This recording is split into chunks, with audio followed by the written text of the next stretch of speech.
Hello, my name's Hannah and I'm a clinical psychologist. I work with lots of families of children who have autism.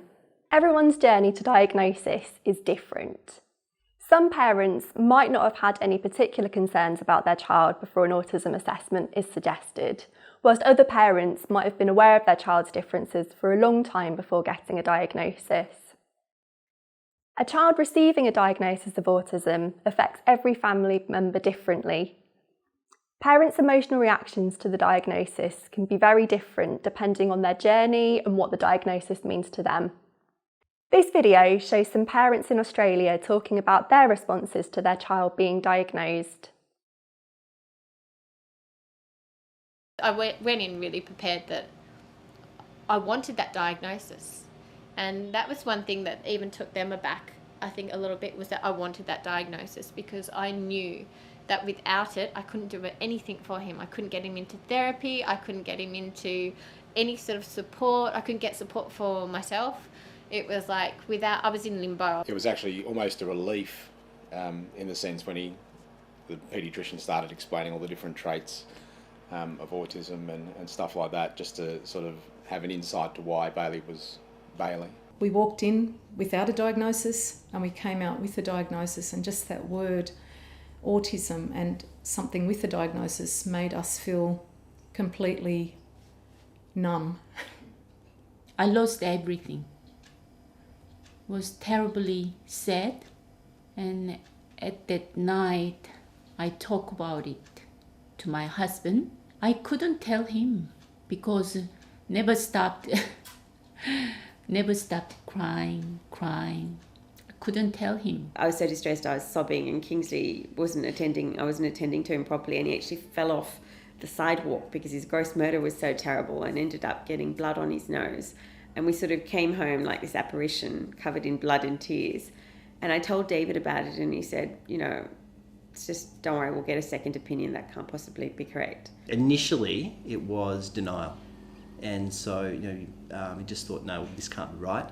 And also, I didn't really have a great understanding of what autism was as well. So that also makes it difficult to comprehend what you're being told. My husband was probably the hardest one, I think, being a male, being a grandfather, to accept that the little boy wasn't how he thought he was going to be. Did take a while. I didn't take to the diagnosis well at all.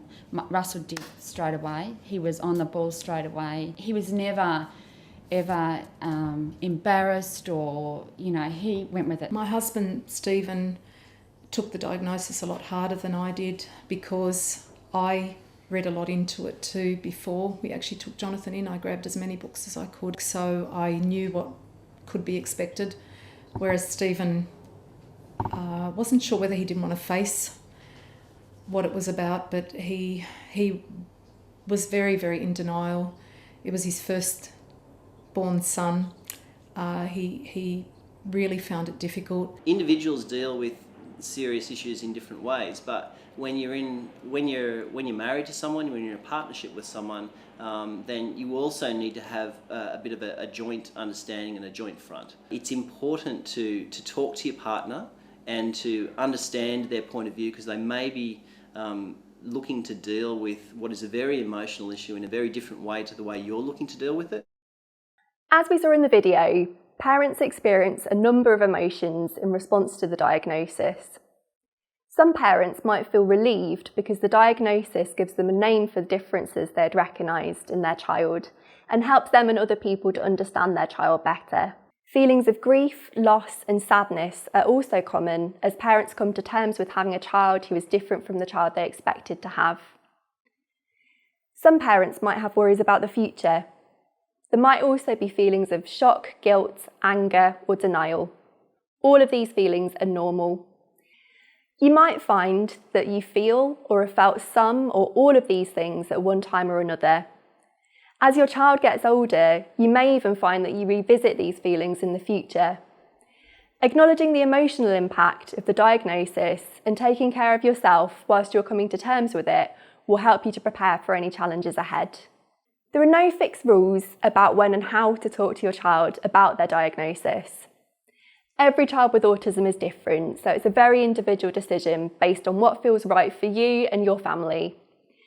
It's helpful to think about your child's age and what you think they will be able to understand and take in so you can pitch the information you give them at the right level and make it meaningful to them.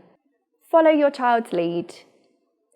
You might find that as your child gets older, they start to notice that they're different in some ways from other children, and they might start to ask questions about these differences or what they find hard. This can provide a natural jumping off point for having a conversation about autism. As well as acknowledging and explaining why they find some things tough, it's helpful to focus on their strengths and positive qualities too. Having a reason for their difficulties, as well as for why they're really good at some things, can be a relief and help them to better understand themselves. Tell them a bit at a time. It's likely that sharing the diagnosis will be an ongoing process with conversations and questions over time. These might be bite-sized chunks or longer, more detailed conversations. You know your child best. Some children may only be able to take in minimal information to start with. This is okay. Children need different lengths of time to process and will make sense of the new information they've been given about themselves at their own pace. More information can be added over time when they're ready for it. Let your child know that if they do have questions, that they can ask you. It's okay if you don't have the answers.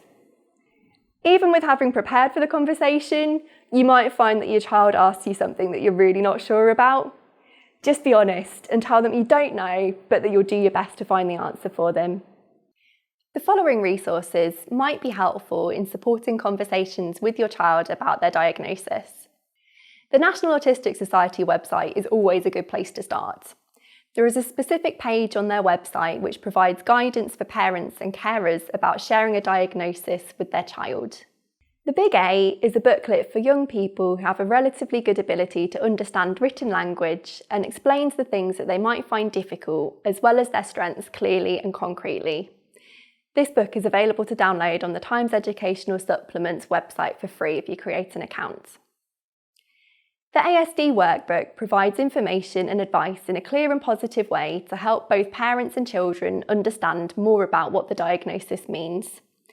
The recommended age for this is 10 years and above. Talking with your child about ASD is written by a psychologist who is also the mother of 2 children with autism. It includes downloadable worksheets to help children understand and discuss their diagnosis, as well as providing guidance to parents about sharing the diagnosis with other people involved in their child's care. My Autism book is tailored more towards younger children and includes lots of colourful illustrations to help parents to explain the diagnosis in a simple way. The Curly Hair Project is a website developed by a woman who has autism herself that uses animated films and comic strips to easily explain things in an accessible way. Some of the content is free, but most requires a subscription to access. I See Things Differently is aimed at children aged 4 to 7 years old and is written by a counsellor.